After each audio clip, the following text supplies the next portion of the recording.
Vraiment un sport solitaire. C'est tout, c'est rien.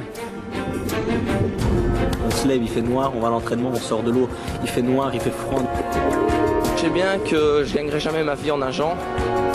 J'ai déjà vu des filles qui faisaient un effort tellement intense mais qu'elles tombaient par terre. On recherche l'excellence.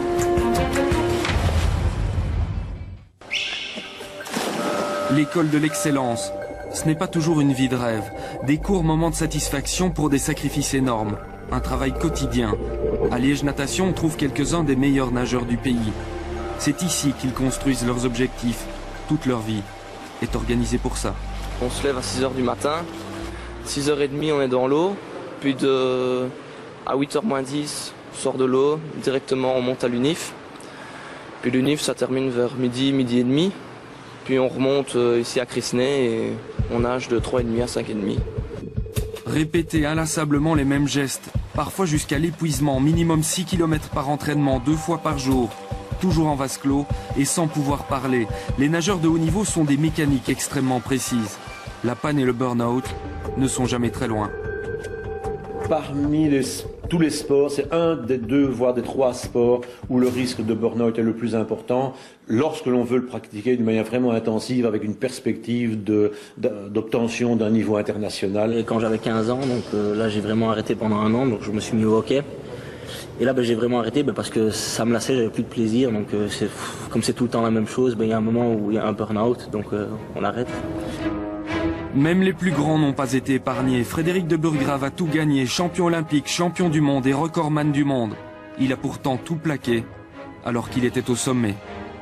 Il aurait dû peut-être s'entraîner encore plus alors qu'il était déjà à un maximum, puisque la natation exige un temps important d'entraînement. Et donc on peut comprendre qu'à un moment donné, ça n'en vaille plus la chandelle.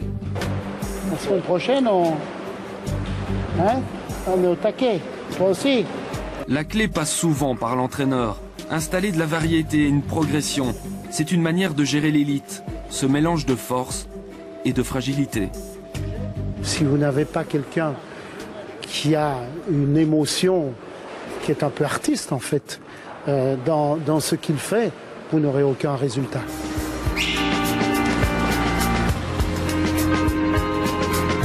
Ça ressemble à une vie ingrate, et pourtant ils ont du plaisir dans ce qu'ils font. Un amour inconditionnel de la glisse, de la compétition et en point de mire, le rendez-vous ultime des Jeux Olympiques. Je pense que je vais avoir les poils qui vont se dresser comme ça, je vais avoir des frissons partout et ce sera, je pense, le plus beau jour parce que c'est un rêve de participer aux Jeux Olympiques. C'est vraiment une expérience exceptionnelle que très peu de gens ont et de pouvoir y participer, c'est incroyable. C'est un rêve.